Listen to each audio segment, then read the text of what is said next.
parte de UX e design, ela vem ajudando a gente a pensar, como eu comentei agora, novas formas de entrega. Eu digo que acaba virando muito mais customer centricity e menos Flávio centricity ou tech manager centricity, né, que é o Walter, ou Walter centricity. Ajudou a gente a pensar no conceito, né, do que era o design system e da importância desse design system para a empresa de uma maneira geral, né?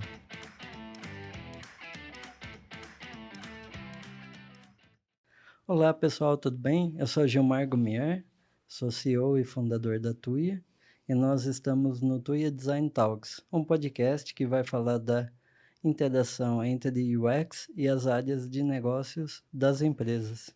E hoje o nosso convidado é Flávio Orita, ele é CTO da Climatempo. Bem-vindo, Flávio. Obrigado, Gilmar, pelo convite. Como eu estava falando antes aqui, essa é a primeira experiência que eu tenho, né, como podcast, em um podcast. E fico feliz aqui de estar podendo contribuir, né, com você no seu projeto aí dentro da Tuya. E vamos lá, né? Vamos ver o que tem de perguntas boas e se, de maneira geral, conseguir contribuir, né, com vocês aí. Espero que seja uma boa primeira experiência e com certeza vai poder contribuir muito para o episódio, né? Boa.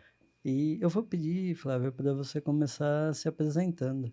Claro, então, eu costumo dizer que eu tenho uma carreira híbrida, né? Tive uma carreira híbrida, um mix de academia com a parte da indústria. Desde a faculdade, né? Eu sempre quis unir o dia a dia das empresas com os conhecimentos acadêmicos que você tinha, né? Então, desde a universidade, eu trabalhei, fiz iniciações científicas, estava trabalhando, fiz iniciação em paralelo, muitas das coisas da iniciação eu também trazia para um modelo mais aplicado, né? E isso me perseguiu durante toda a minha vida, toda a minha carreira, né? Tenho mais aí de 15 anos de experiência. Depois da universidade, acabei indo para Londrina, né? Que é uma cidade onde eu trabalhei, meus primeiros empregos foram lá.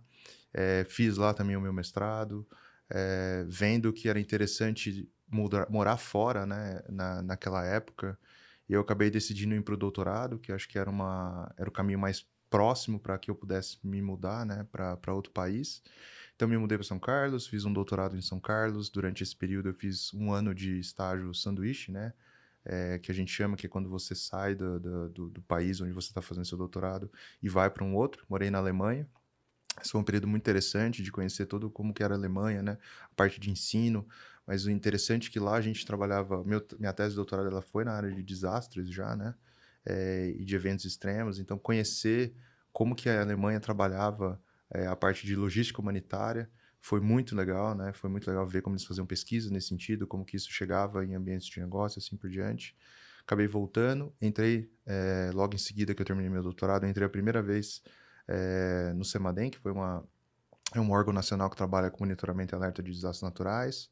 Logo em seguida entrei na Climatempo, fiquei até 2018 e foi quando eu entrei na universidade. Então eu fui professor na UFABC, Universidade Federal do ABC, aqui no ABC Paulista, e desde 2021 entrei como CTO na Climatempo, né? Então você vê que misturei um pouco de academia com parte de negócio, tentando entender cada um desses lados e ver como que uma perspectiva conseguia contribuir com a outra.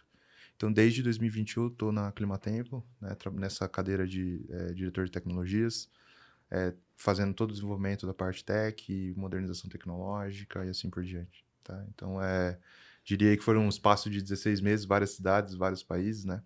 E muita coisa legal para aprender aí. Muito legal. E como foi a sua formação acadêmica, né? Ela foi bem grande e bem diversa, né? Como foi? Então, comecei, né? Eu trabalhei com a minha graduação foi em sistemas de informação, depois o meu mestrado, desculpa, foi em ciência da computação.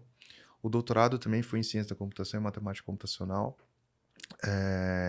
E tentar encaixar isso no ambiente de negócios foi muito interessante. Eu digo que eu aprendi muito, né, com relação a como que você pode trazer pesquisa para o seu dia a dia, né, para as empresas, né, olhando hoje em dia.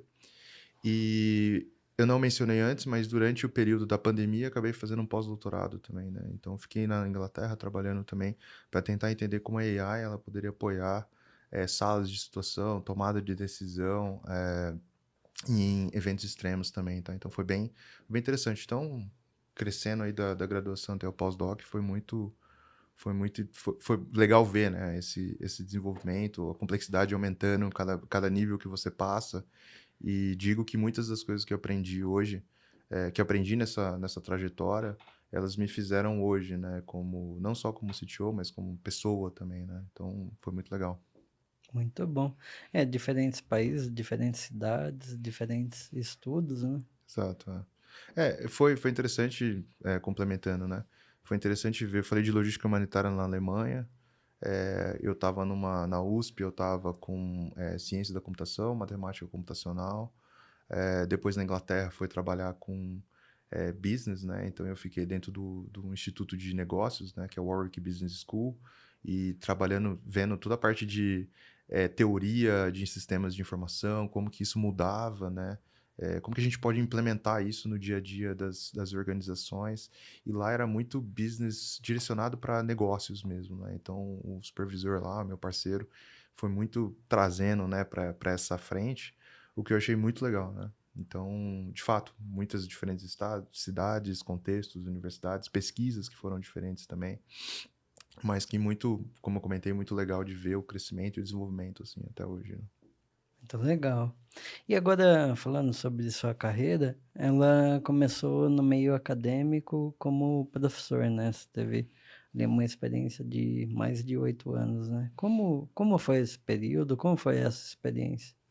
Cara, foram anos muito bons, né, eh, acabou sendo 6 anos, não 8, né, foram 6 anos aí que eu trabalhei como professor ali na UFABC.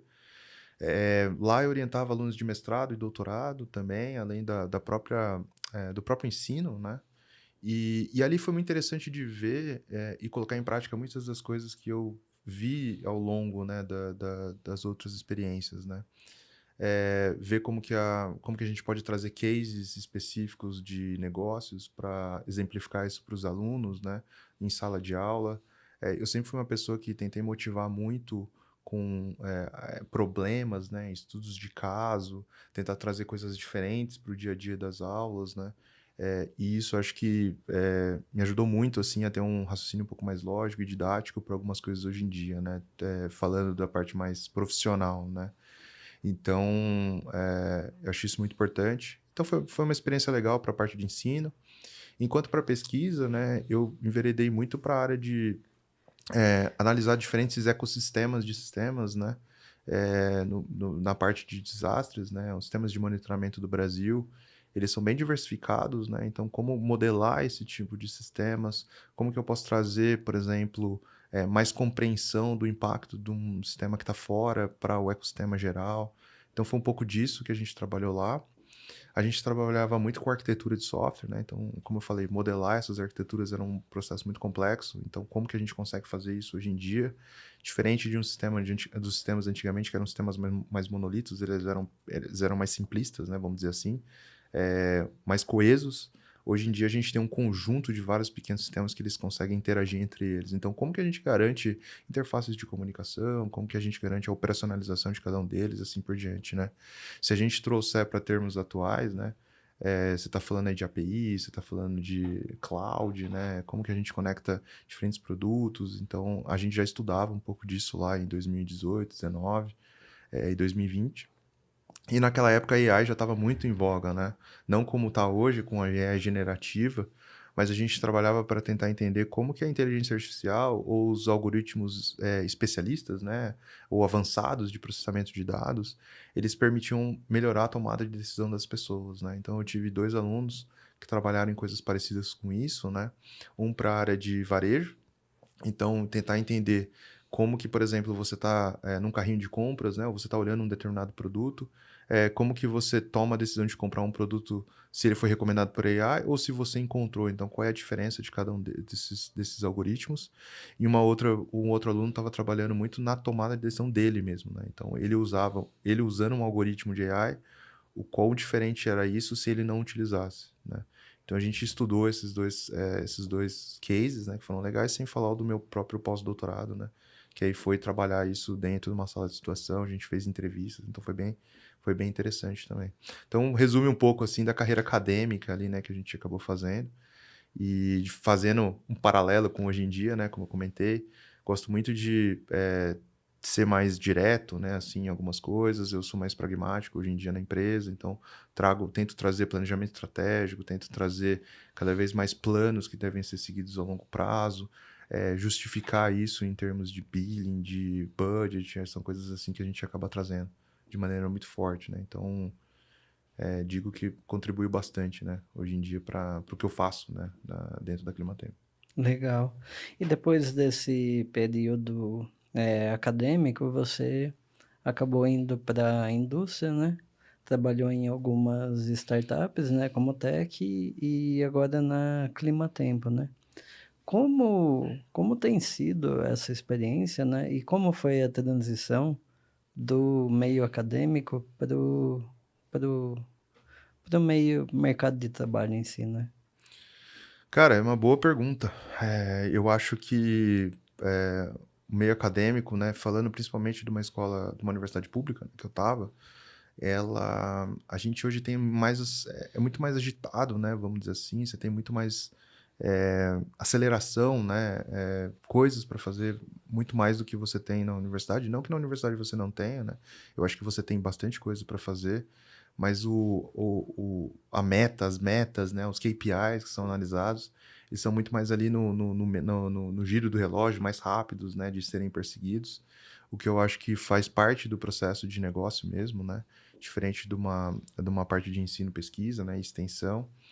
É, mas eu acho que eu costumo pensar que não foi tanto a adaptação, que às vezes eu tenho que me adaptar um pouco mais, Gilmar, é que assim, na pesquisa, por ele ser um pouco mais lento, né, você tem que eu acabo sendo muito mais didático, né, em algumas explicações, alguns projetos, né, tento pensar um pouco mais de maneira pragmática, como eu acabei de comentar, e no negócio cara, é papum, né, tem que fazer alguma coisa, né, pô, esquece a pesquisa, esquece, sei lá, levantamento bibliográfico, não que eu faça isso, mas é uma atividade que você poderia colocar, então é mais papum, cara, vamos fazer, como que a gente começa com MVP, começa a desenvolver alguma coisa ali mais simplista, né? Aquela brincadeirinha do patinete para moto, né? Então, como que você faz um patinete e vai crescendo?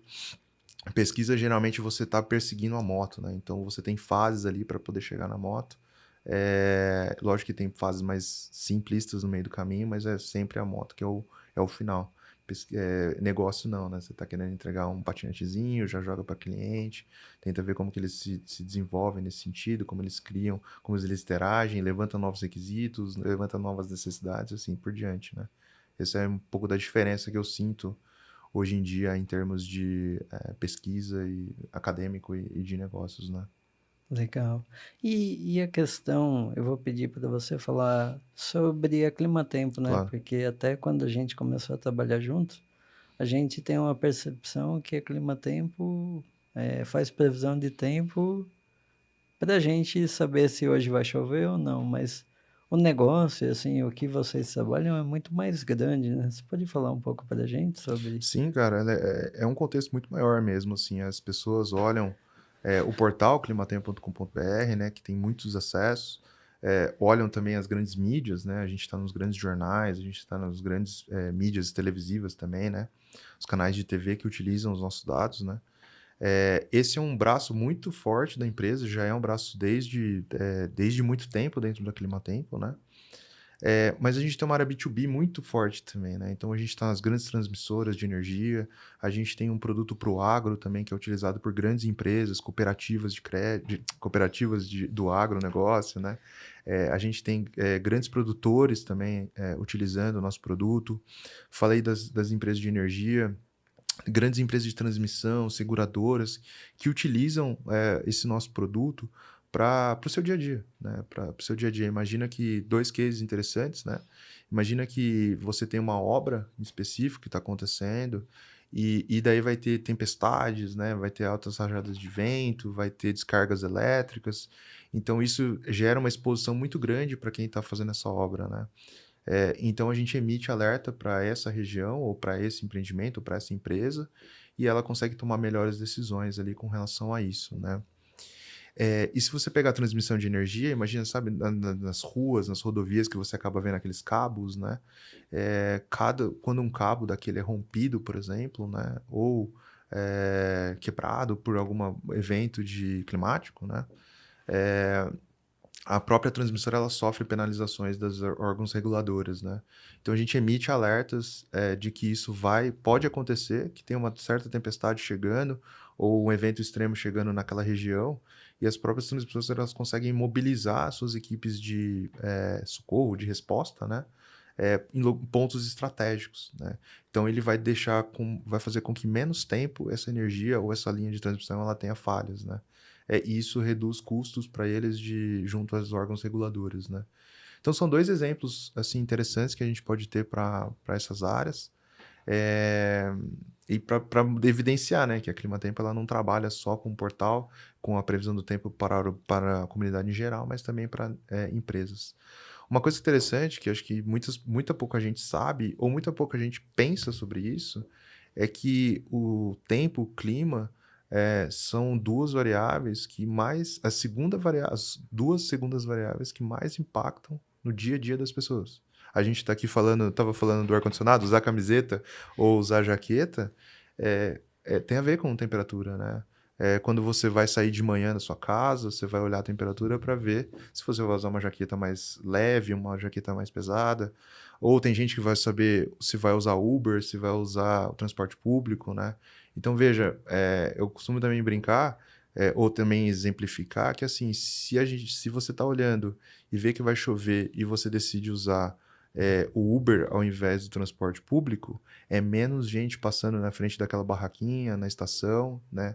Que aquela pessoa vai ser impactada, menos gente comprando nos pão de queijo que tem lá na estação, que eu uso muito Tamanduateí, que tem lá na estação Tamanduateí, mais gente usando, por exemplo, uma ferramenta de transporte, como o Uber, por exemplo, né? Então veja que interessante, ela é a segunda variável que mais impacta, né? A primeira, lógico, é a economia, né? Então, não sei se todo mundo percebe isso, mas é bem impactante, assim, é bem legal também. Tem um impacto muito grande no nosso dia a dia, a gente acaba não percebendo, né? É, exato. Porque a chuva ou o sol ou uma tempestade pode fazer muita diferença, né? Com certeza, com certeza. A gente tinha outro exemplo, né? Praias, né? Regiões costeiras e litorâneas, né? Quando a pessoa vai olhar para ver se vai fazer sol, para ver se ela vai descer para a praia ou não, né? Imagina. O quanto que isso não impacta o cara olhar ali no site, né? E descer ou não para a praia, né? Impacta lá o cara, a pequena lojinha, as barraquinhas que tem na praia. Então isso de novo, o impacto é muito grande, né? Sim. E Flávia, você fez essa transição, né, do meio acadêmico para o mercado. Quais lições, quais visões, né, você já falou um pouquinho até, do meio acadêmico que você trabalha, emprega no seu dia a dia na Climatempo? Cara, eu diria que eu posso mencionar duas, assim, né? Que eu gosto, que eu uso bastante no dia a dia. Primeiro é o planejamento estratégico, né? Quando você trabalha na academia e escreve muitos projetos, né? Você acaba tendo essa visão mais estratégica e de planejamento para algumas coisas. Então, acho que isso para mim, hoje em dia faz muita diferença para minha para pensar o futuro, né, do departamento, né, ajudar a empresa a avançar para frente, e até a implementação de novas iniciativas, né? Então, quando você tem uma nova iniciativa de projeto na própria empresa, eu sou uma pessoa que eu costumo dizer que sou meio chata, porque eu vou pegar nesse sentido, né? Eu vou tentar olhar, pô, quanto que isso vai influenciar para frente, né? O quanto que isso vai dar de ganho para a empresa, quanto que disso vai representar de retorno para a empresa de uma maneira geral. E isso a gente acaba fazendo muito nos projetos, né, de pesquisa. Então, é uma coisa que eu gosto muito e acho que isso é muito importante e emprego no dia a dia. A segunda coisa é a própria oratória e defesa de ideias, né. Eu acho que quando você está no meio acadêmico, imagina que no meu tempo na Alemanha, a gente fazia a defesa do projeto de meu projeto de pesquisa para 27 pessoas, e essas 27 pessoas, elas tinham que fazer uma pergunta a cada uma delas e você tinha que responder. Você não podia responder: "Ah, entendi, beleza, legal". Não, eram perguntas, assim, de justificativa mesmo, perguntas embasadas. Então, você tinha que criar uma retórica ali, uma parte de oratória, né, e um processo de convencimento muito forte, né. E eu diria que isso também, hoje em dia eu emprego muito, né. Então, como diretor, você tem que apresentar projetos inovadores para poder resolver problemas, né, ou também levar a empresa para o próximo patamar. E lógico, você sabe tão bem quanto isso, porque você é dono de uma empresa, você tem que fazer isso, né, você tem que trazer esse processo de convencimento para todo mundo, né. Então Muito são duas características além das que eu já comentei, que são bem importantes também para mim no dia a dia. E de novo, universidade você faz muito isso, defesa de tese, defesa de dissertação, defesa de artigo científico, e eu acho que isso, putz, para mim foi game changer aí no dia a dia e para hoje, né, dentro da empresa. Muito legal. E agora pensando, na relação com UX, né, como você vê que a área de UX e design pode contribuir para uma empresa de meteorologia como a Climatempo? Cara, o clima em si, eu diria que a parte de meteorologia, né, tempo, você vê a previsão do tempo, você vê o tempo agora, no momento, ele já não vou dizer que chegou num estado que a gente precisa evoluir mais, né. Muitos aplicativos que você pega hoje em dia com relação a isso, eles são parecidos, né, e nós dentro da Climatempo a gente vem fazendo um trabalho para entender como, mudar esse conceito, né. Como que a gente pode mudar essa forma de a usabilidade em si. Então, você usa hoje em dia o aplicativo para planejar o seu dia, né. Como a gente acabou de dar o exemplo, de manhã você vai olhar para ver qual roupa você vai utilizar, qual se vai ser uma jaqueta mais leve, se vai ser uma jaqueta mais pesada ou não. Então veja que isso é uma forma de dialogar diferente com essa informação, né. Então, eu acho que é isso que essa área de design, UX, UI pode ajudar bastante, sabe. E a gente vem trabalhando bastante dentro da empresa com relação a isso, tentando entender como que a gente pode mudar essa conversa, né, essa relação. Não é fácil, né, porque as pessoas estão muito acostumadas com jeitos padrão de entrega dessa informação, mas eu acho que tem bastante espaço aí para poder atualizar, criar novas formas, né, experimentar novas entregas, assim por diante, né. Legal. E você falou, né, que vocês estão passando por, grandes mudanças de tecnologia, de até de software e tudo mais, né. Como o UX está contribuindo para essas atualizações, né, de tecnologia da Climatempo? Claro,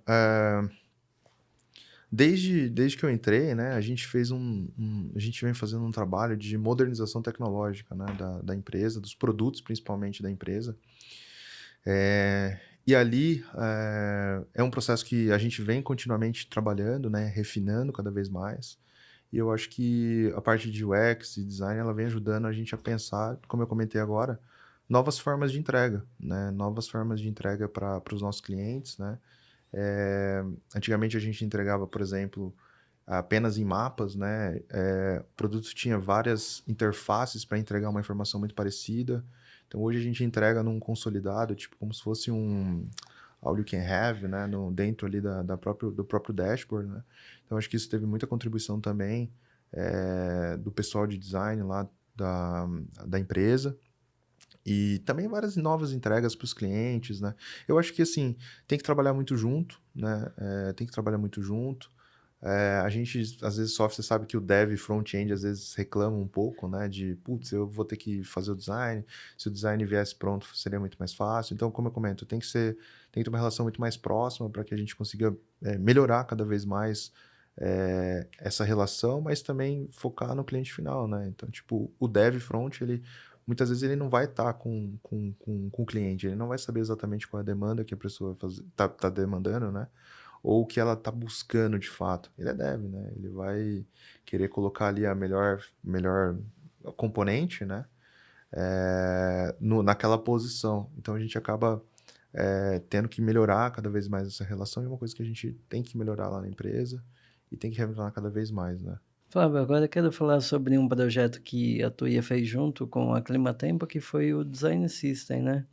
Eu queria que você explicasse para os ouvintes, né, por que você buscou o Design System, né, quais eram os objetivos, e depois da entrega, né, que a gente fez, essa primeira versão, como está sendo a evolução desse projeto dentro da Climatempo, que foi um projeto que a gente entregou em 2022, né, e tem praticamente 2 anos já, né. Como está sendo a evolução desse produto? No início, né, quando eu entrei, a gente tinha duas premissas ali que eram importantes, né? A atualização tecnológica, que era uma coisa assim importante de acontecer, e a segunda era que a gente criasse uma identidade visual que ela fosse meio padronizada entre todos os produtos, né? Então não era difícil de você entrar num produto clima, né, dois produtos diferentes, e ver que existia uma diferença ali, mesmo que substancial, na interface, né, no front-end ali, na interface de visualização, que ela era diferente entre eles. E quando a gente foi atrás de vocês, principalmente, né, era de tentar, do design system, era de tentar entender como que a gente cria essa identidade transparente entre todos os produtos, né? E acho que o design system ajuda nesse sentido, né? Ele é muito importante nesse caso.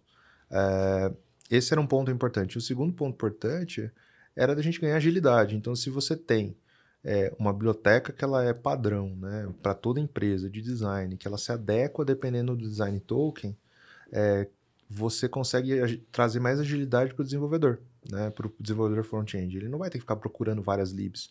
Interessante que, dentre os produtos, era muito comum você ver libs diferentes, né, entre cada um desses produtos, né? Libs de componentes, livro de experiência, né? E aí, quando a gente passa a ter uma lib só, ela ajuda muito com que você consiga fazer com que o dev front ele seja mais assertivo, né? Ele vai pegar aquela lib, ele vai estender ela, vai colocar um design token ali específico para aquele produto que ele está fazendo, ou esse design token já está configurado de uma maneira mais global, e ele vai colocar o componente ali. Então, eram dois elementos assim que a gente buscava muito naquela época, né? E aí, desde 2022, a gente vem trabalhando, a gente veio trabalhando para poder melhorar cada vez mais, né, o design de system, né? Tinha até um nome que era Forest. Mas por outras demandas ou por outros contextos, a gente acabou não conseguindo evoluir tanto a lib em si e os componentes em si, né? Ela é usada em alguns produtos, a gente vem fazendo uma discussão para poder usar mais amplamente ela em outros produtos, é, mas assim, por outras prioridades, a gente acaba não conseguindo evoluir tanto, né? Então esse acaba sendo o estado aí que a gente teve hoje, né? Mas eu diria que lá naquele começo ajudou a gente a pensar no conceito, né, do que era o design system e da importância desse design system para a empresa de uma maneira geral, né? E aí, você falou que também que o design agora ele está tendo mais participação, né, na produção na criação e atualização dos produtos, né. Você tinha até comentado de que vocês estão fazendo design sprints, fazendo teste de usabilidade. Como está sendo essa experiência, assim? Como o design está contribuindo, né, para esses produtos?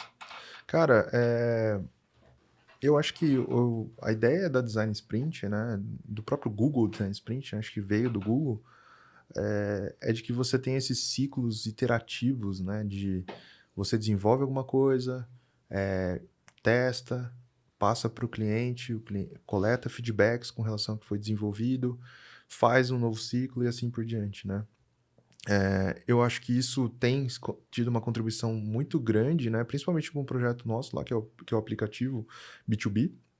Ele é um projeto que a gente começou com algumas ideias de features que tinham que ser feitas, né? Mas quando a gente fez a primeira design sprint, né? É aquela coisa, o projeto ele é uma página em branco, assim, com algumas coisas. A gente acabou trazendo vários pontos principais para começar. E como eu comento, né, na própria empresa, eu acho que isso ajuda a gente a priorizar ou até tentar entender o que de fato os clientes estão pedindo, né? E eu tento incentivar muito não só os devs, né, mas também os tech managers e a galera de design e de UX, para chamar os clientes, né? Fazer um teste controlado, ver como que ele está utilizando aquele produto, o que que ele menciona, o que que ele não menciona, né? Nas entrevistas que a gente acaba fazendo. A gente vem pensando agora em fazer lançamentos mais específicos, usar mailing list para fazer testes, né, de novas features ou de features seguintes, né, que a gente pode estar lançando, ou até mesmo priorizar as features que a gente já imagina que a empresa poderia ter. Então, a Design Sprint tem ajudado muito nisso, né? Um ponto interessante também da Design Sprint é que você junta diferentes perspectivas, né, para poder pensar o produto, né? Então, ou as próximas entregas, né? Então você vai juntar pessoas do comercial, você junta pessoas de UX, de design também, de product design, você junta PMs ali dentro, você tem os tech managers, às vezes você tem um ou dois devs, né, que estão participando. Você vai ter, talvez, eu participo de algumas vezes, né, para poder dar pitaco. Então você vê que o processo ele acaba se tornando muito mais colaborativo do que propriamente o UX e o UI define junto com o PM, joga para a esteira do dev, o dev desenvolve, testa, entrega, vai para o cliente, né? Então, acho que isso traz uma sinergia muito maior. É lógico que o downside aí é que você tem que fazer reuniões, né? E, tipo, hoje em dia, com o modelo home office ou híbrido, muita gente tem muitas reuniões, mas eu acho que essas daí, elas são bem importantes, né? Para a evolução e trazer cada vez mais inovação para o produto de uma maneira geral, né? É, E é isso, eu gosto bastante, acho que a gente vem fazendo, já fizemos, acho que se eu não me engano, 4 ou 5 ciclos já de design sprint, envolvendo mais pessoas. A gente lançou o B2B, o app, né? Tá numa segunda versão já, com refinamentos que vieram a partir de uma design sprint. Agora a gente vai rodar mais uma sexta design sprint para trazer novas ideias, novas entregas que podem ser. E é isso, cara. Eu acho que contribui muito assim para a evolução e para o processo de uma maneira geral de desenvolvimento de produtos, né, digitais principalmente, né? Uma coisa que eu acho também importante comentar, né, na Google Design Sprint ou na Design Sprint em si, né, é que ela acaba sendo bem mais customer centricity, né? Então você traz as ideias dos clientes, você tenta trazer dados que validem de fato o que você está desenvolvendo ali ou o que você vai estar testando, né? Como eu falei, às vezes a gente pode fazer uma design sprint que traz um cliente para dentro, né? E testa, experimenta, a gente faz às vezes até vídeos, né? Faz sessões gravadas, né? Para você poder ver como a pessoa está utilizando. E isso também serve para a gente poder testar ou analisar a próxima entrega que a gente vai fazer. Então, eu digo que acaba virando muito mais Customer Centricity e menos Flávio Centricity ou Tech Manager Centricity, né, que é o Walter, ou Walter Centricity, ou Dev Centricity. Então, traz muito mais o cliente para o centro, para a gente, de fato, entender como ele quer utilizar, né, esse tipo de... o produto que a gente está desenvolvendo, né? Isso é muito legal porque quando primeiro essa ideia de melhoria contínua, né, de várias versões, porque nunca você vai fazer um design para ficar 5 anos, sempre Exato, você tem que ir fazendo. E essa era uma das dores quando a gente começou o projeto do Design System, né, que exato. cada desenvolvedor fazia a funcionalidade do seu produto e não tinha um padrão, de certa forma, para os produtos, né. Perfeito, perfeito. Um dos primeiros objetivos também do Design System era criar esse padrão. Claro que vocês depois iam se desenvolver e evoluir, né? E o Design Sprint está ajudando ainda mais isso, né? E trazer o cliente para ouvir o cliente, né? E entregar o que ele quer, e não como você falou, o Flávio, o que o Tech quer, né? Exato, exato. Não eu sou menos designer, né, do que e UX do que deveria, vamos dizer assim, né? Eu deveria conhecer um pouco também muito mais sobre isso, mas é o que você está falando. Eu acho que a gente, voltando para patinete, para motocicleta, vamos dizer assim, né, ou para moto, eu acho que a Design Sprint ajuda nesse sentido, né? E, e isso traz muito mais consciência e muito mais pé no chão de todo mundo, sabe? Eu acho que a gente está começando com um projeto que ele é mais simples, vamos dizer assim, né? Ele está começando como MVP, a gente faz uma design sprint, o que que a gente pode melhorar ali, né? O que que a gente pode trazer, o que que é mais prioritário melhorar dentro na próxima versão que a gente vai lançar.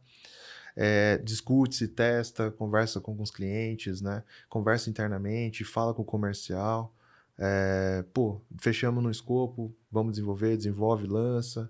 de novo, faz uma nova rodada, como é que foi? A gente está usando Firebase agora, né, para poder rastrear e tentar ver a usabilidade. Isso também traz muito dado para a gente poder tentar entender, olha, deu certo, não deu, validou uma hipótese que a gente tinha com relação a usar aquela determinada funcionalidade ou não.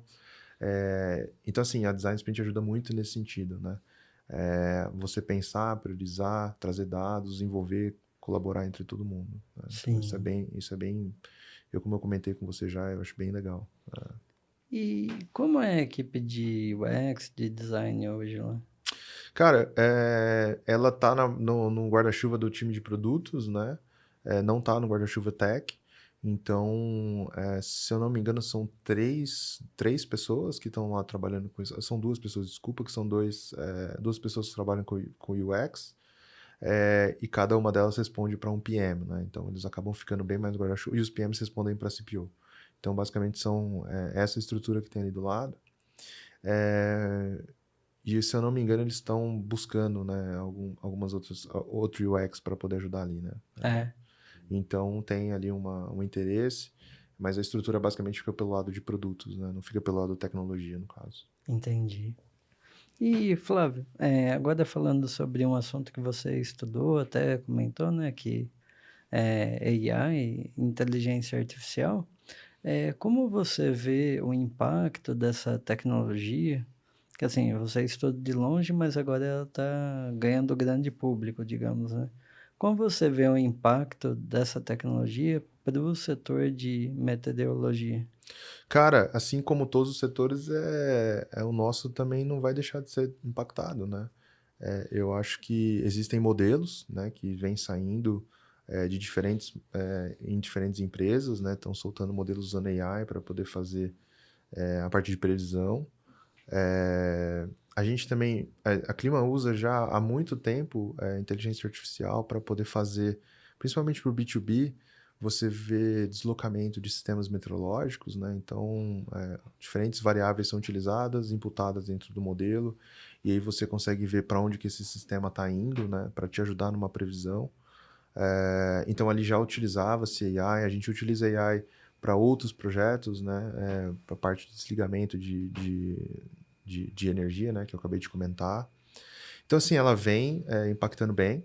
A gente já vem utilizando continuamente nos últimos anos. E falando mais especificamente de GenAI, né? Que é o tema da moda, todo mundo fala de AI generativa de uma maneira geral. A gente também vem utilizando nas mídias sociais, né, para poder interagir com os nossos clientes, né, principalmente B2C, né. Se alguém tiver curiosidade, vai lá no @climatempo, né, que é o nosso Instagram, e faz uma pergunta em algum post, você vai ver que a AI está ajudando bastante. A gente conseguiu fazer um projeto bem legal ali, junto com o pessoal da mídia, né. E ele tem respondido, né, de uma maneira bem consistente, as perguntas. Agora está tendo a onda de frio aqui em São Paulo, né? Então a gente tá testando, olhando como que tá se comportando. E a ideia é chegar nos clientes também, né? Mais para frente. Vamos ver como que vai acontecer aí, mas tem sido bem importante e tem impactado bastante também o nosso business aí, assim como todos vários outros, né? Sim. E como um estudioso do tema, como você vê essa evolução da tecnologia? Cara, eu acho importante, né? Eu acho interessante. Confesso que no começo, né? Como eu falei, eu sou uma pessoa mais pé no chão às vezes por conta do meu background, né?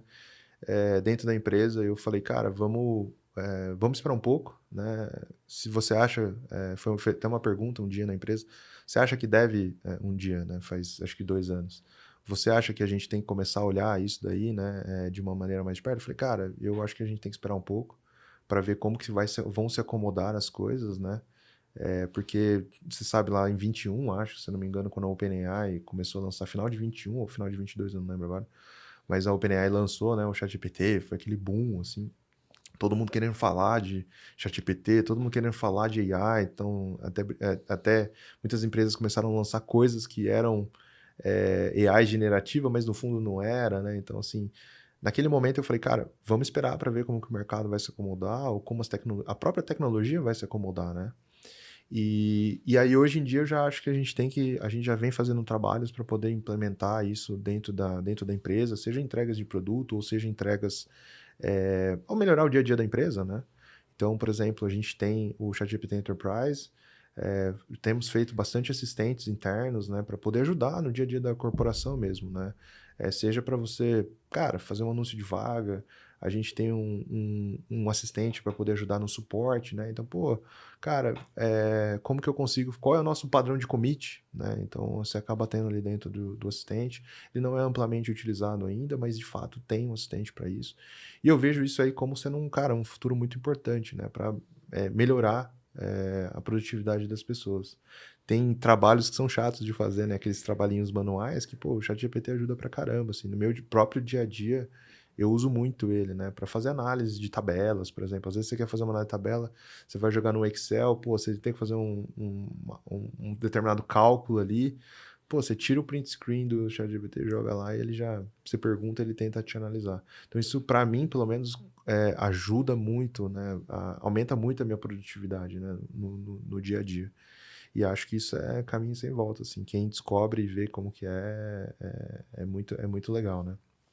Muito bom. Flávio, agora a gente está caminhando para o final do episódio, e aí eu queria pedir para você, quais conselhos você daria para uma pessoa que está em início de carreira ou mesmo em transição e queira atuar na área de tecnologia, né, e também meteorologia, se for um pouco mais específico?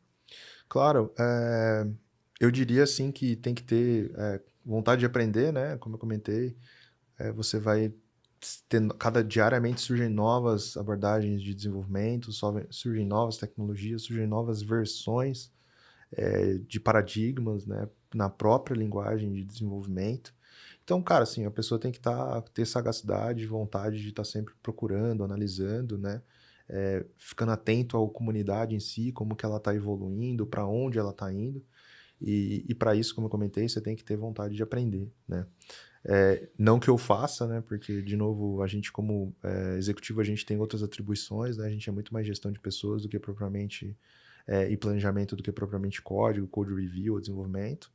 Mas eu acho que não deixa de ser aprendizado aí o ponto-chave, né? E a segunda coisa que eu olho muito dentro dos candidatos, né, ou das pessoas, é a própria comunicação interpessoal. Eu acho que você saber se comunicar, você saber falar com o seu colega de lado, né, com o seu colega de squad, com colegas de outros departamentos, é uma coisa que é super importante, né? É difícil você não conseguir, né? Isso traz muito problema, muita fio solto aí no meio do caminho e, lógico, muitos bloqueios, né? Então, se você não consegue, se o dev, ou se a pessoa ela não consegue comunicar com gente de outros departamentos, como que ela vai pedir explicação de alguma necessidade que ela está fazendo ou de algum processo que ela precisa resolver do lado dele, né? E como eu comento, assim, nem os especialistas, né? De novo, você pensa numa carreira em Y, que você vai para gestão. Cara, o cara que vai para gestão, como eu acabei indo, você tem que saber, né? Apresentar ideias, defender ideias, ter desenvoltura para esse tipo de coisa, e a comunicação é muito importante. Até o especialista ele precisa saber disso, né? Então, o cara que está numa carreira para Y, que não foi para gestão, mas ele virou um staff software engineer, por exemplo, né? Ele tem que saber apresentar ideias, ele precisa saber comunicar com os seus liderados, né, ou com os seus colegas de trabalho. Então, pensa que o especialista, ele é um cara muito bom no que ele está fazendo, ele conhece muito de código, ele consegue fazer code review, ele consegue apresentar as ideias dele, as ideias de solução de arquitetura que ele vai fazer. Esse cara precisa também comunicar, né? Ele precisa explicar isso para as pessoas que estão junto com ele de uma maneira que elas entendam. Então, eu digo que a comunicação interpessoal acaba sendo um diferencial muito grande, pelo menos no que eu olho como gestor dentro da empresa, né? Então, eu acho que essas duas coisas são bem importantes aí e vão perdurar, né?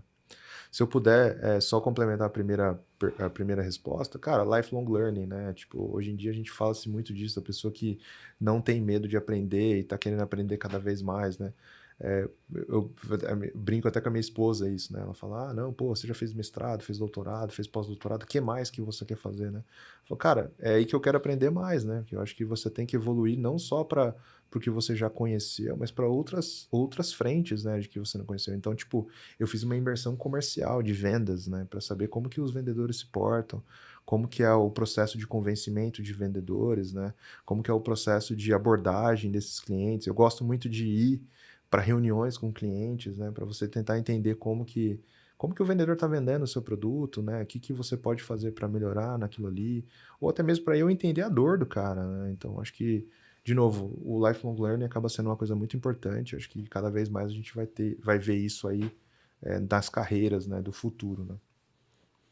Esse lifelong learning, assim, você é o 12º convidado aqui do podcast e todos tiveram essa mudança, esse estudo durante a carreira e a mudança de estudo de acordo com a carreira, né? Então, eu vejo muito o LinkedIn e tal, que é algo como é tendência e tal, e se a gente pegar mesmo de verdade, é muito realidade, né? Não é uma tendência nossa, né? Não, exato.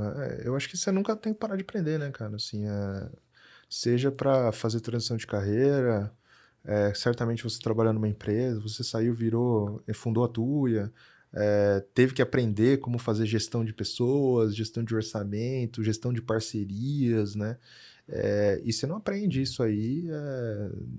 É muito ruim quando você tem que aprender na prática, né? É interessante quando você leia mesmo, conheça, veja estudos de caso que aconteceram e você traga isso para sua empresa, né? Então, acho que até para diferentes esferas, assim, isso é muito importante, né?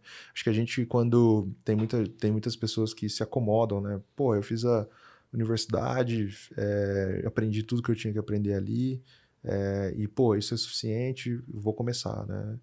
E aí a pessoa começa, vai vendo que fica estagnada e se acomoda, e isso não é difícil de ver, tá? Eu acho que eu vi muitas pessoas que inclusive passaram pela minha gestão que foram muito nesse formato, sabe?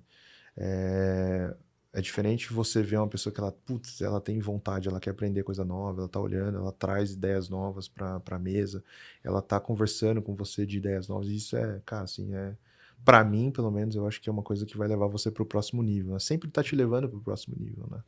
Então, eu acho que é muito importante, né? Fazer um paralelo com a minha vida, né?